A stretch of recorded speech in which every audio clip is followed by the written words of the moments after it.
Okay, here's the problem with Budapest. The last time I went there, it was summer. The sun was shining, the birds were chirping, the days were long, everything was open, and it was fun riding the e-scooter along the Danube River. But now it will be winter. Everything will be cold. It will get dark about 4 o'clock. And you know what Shakespeare has said? There is nothing as tedious as a twice told tale.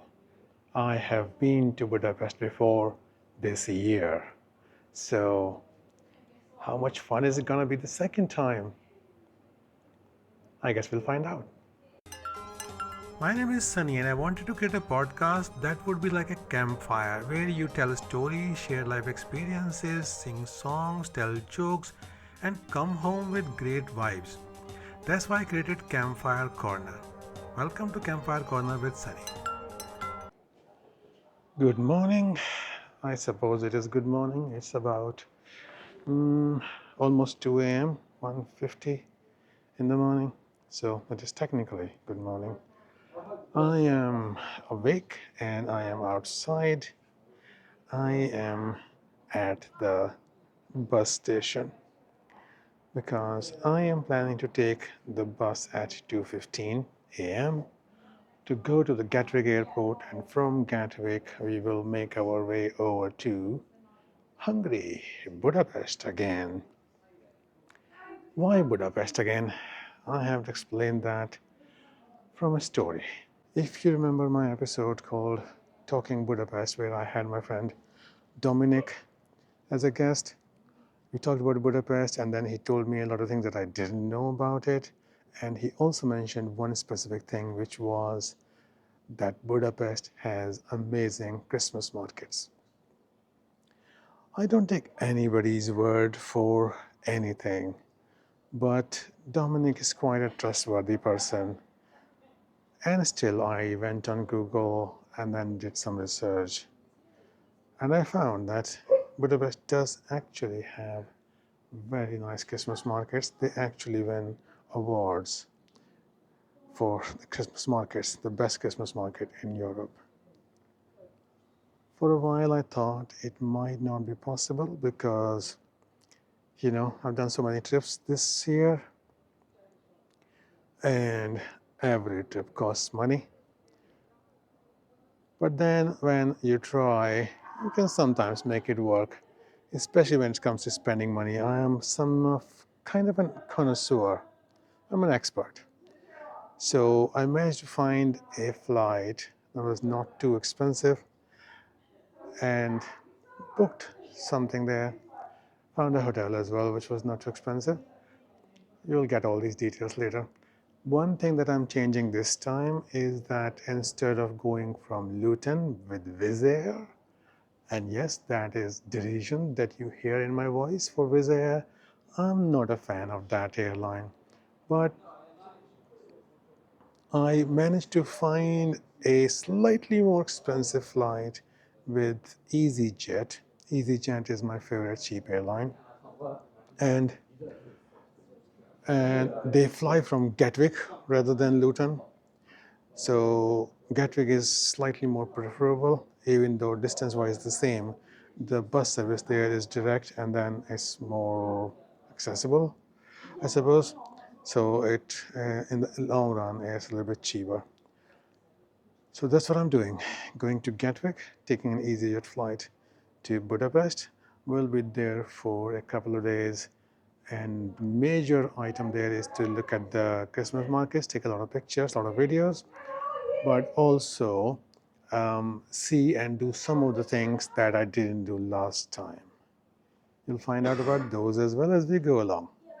Right now, I'm just waiting for my bus, which will come at 2:15. I'm hoping it comes before that because it's supposed to leave at 2:15. And then from here, we'll just take things as they come. My bus did come on time, and I had to buy a ticket on the bus. I had not booked in advance. And on the bus, it cost 45 quid, 45 pounds. If I had booked in advance, I could have booked it for the specific date and then it would cost 40 quid. And with the ticket buying on the bus itself, then it's 45 pounds, but then you have an option to come back anytime within a year or take that journey from Gatwick. It was a 3 hour long journey, but it was a comfortable bus. I think I managed to sleep about an hour in that, which was quite surprising. But anyway, it was not bad. We got there and it was kind of like British weather, raining. But what Gatwick has done is they have provided cover for people to walk all the way to the terminal without getting actually drenched, which was quite nice. I like airports. You can get food there, drink, tea, coffee. There are toilets, reasonably clean usually. There's always something going on. There's always the air of anticipation in the air. They're very crowded as well, but yeah, will be something. So my bus dropped me to Gatwick North Airport Terminal as expected at about 4:50 a.m. My flight is not until 8, and my security clearance was very quick today. Usually, my strategy for security is that I pack for security, meaning that I keep my liquids in one place, even if it's got a sanitizer that I want to use later, and everything else that I put in the either the jacket pocket or in the pockets of the bag. And today I had four items on the trays: my jacket, the backpack, in the second tray, just my tablet, my Android tablet, and the liquids bag. That's it. And I have a liquids bag that I keep with me all the time, so I just bring that back to the airport every time. Took like 5 minutes in the whole thing. There was not much of a queue. And now I have so much weight that on the information boards, my flight is not even listed yet. It's 5:20 only. It's alright, I'm gonna wait here, maybe eat something. And because I have the new camera, maybe I will make a time lapse. Because it was early in the morning, I decided let's have some breakfast because it was going to be a couple of hours flight, and then I was already hungry a little bit because I had not eaten for the last 4 or 5 hours. So I decided to go upstairs in Gatwick, and they have lots of restaurants and cafes, and there was this place called the Breakfast Club. And I thought, how could you go wrong with a place that is called the Breakfast Club to go for breakfast? And it had some good vegetarian options, two or three. And I thought, okay, let's try this. Oh, how I regretted that. It was okay because I was thinking I can like sit down a little bit and use my camera to do some vlogging as well. But there was some loud music. So I did a sound check. Here's what the sound check sounds like. Let's check the sound levels. If they are working here in this loud music, I don't think it will work here. Okay, not bad, but not great. So I did not do any vlogging there. I just did a couple of small shots, which you can see in the video. But the main problem was the food. Okay, so they had everything automated, which was nice. I don't actually like to order from a QR code, but in this instance, like, okay, that's fine. So you scan the QR code with your phone camera, and then that takes you to an online page, and there you can see the menu and order things. And one thing that was good was that you could remove things from the menu items if you wanted. Like, for example, in my breakfast choice, it was called set vegetarian set 2, something like that, and there were mushrooms in that, so I removed the mushrooms.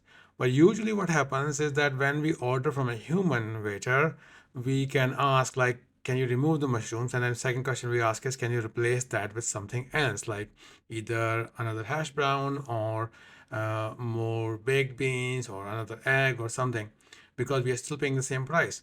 In this option, because you're doing it from an automated menu, only you can remove it, you can't replace anything.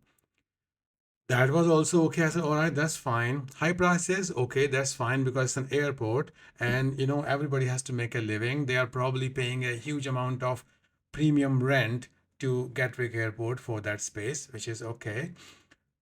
But the biggest thing that I hated were two things. One was that the portions were extremely small. And that always pisses me off if you're charging 17 pounds for breakfast and then you're putting like a teaspoonful of baked beans in that tray. You're cheating your customers. So I hated that part. And second thing was that other than the baked beans, nothing tasted very nice. It was kind of awful. Um, and the baked beans were okay, but then it's extremely difficult to screw up baked beans, really.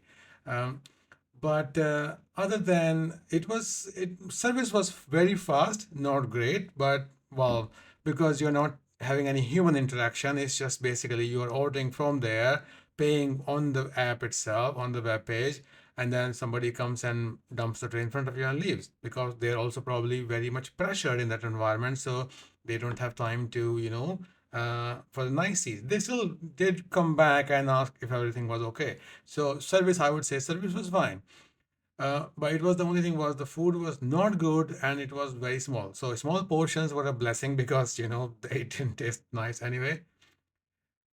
You can guess how much I hated that experience from the fact that I came out of that after paying the bill, sat down at the first nearest bench that I could find, went online on Google and did a review.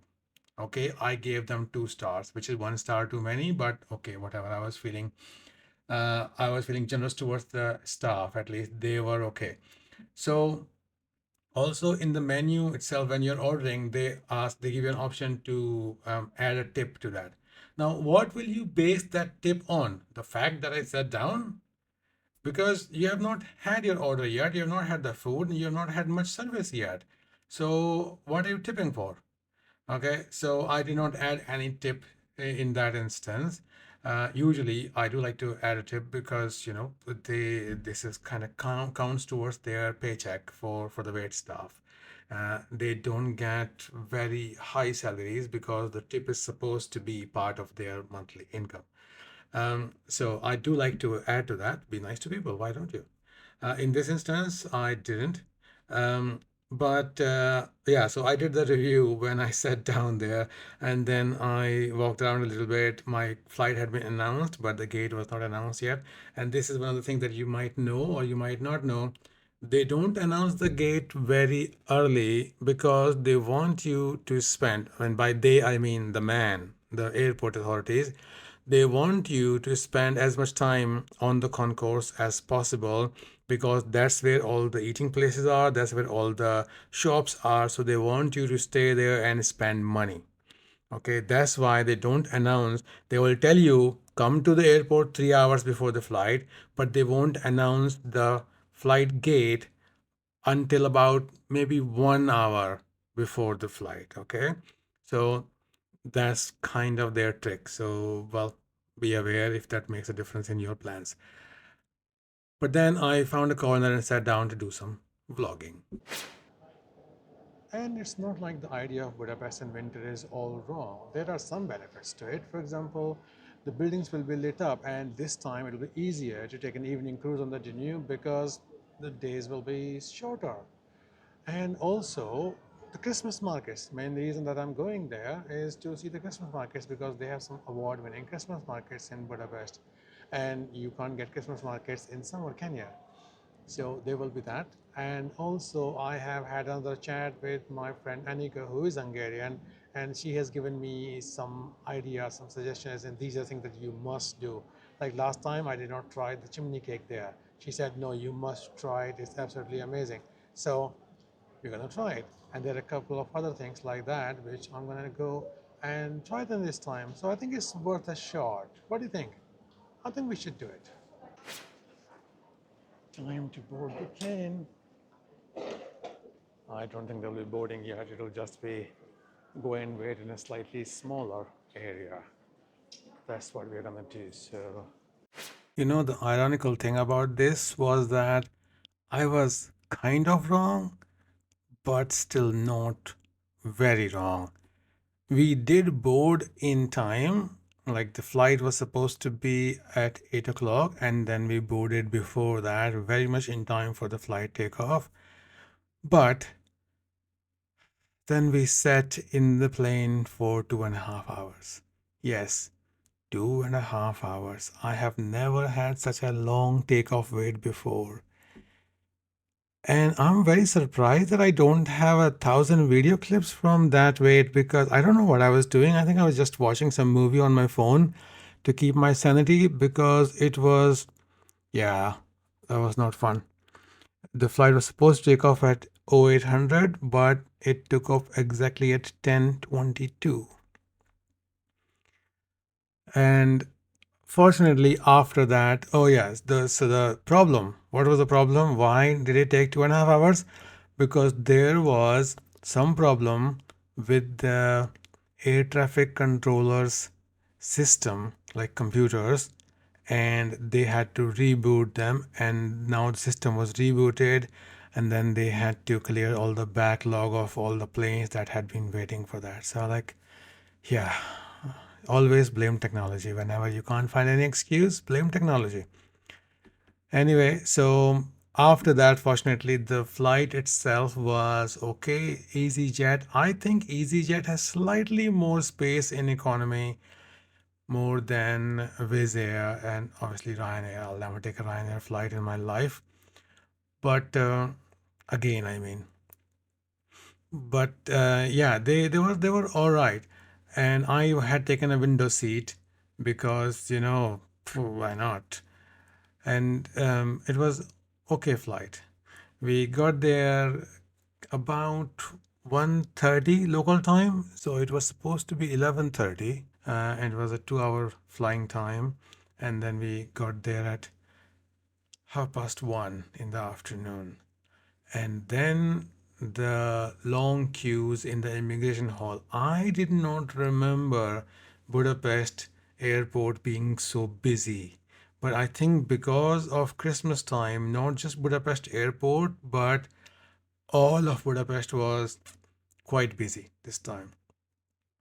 Still, I had to go to the immigration, and oh my God, it was so busy. It was like half an hour, probably half an hour, 45 minutes.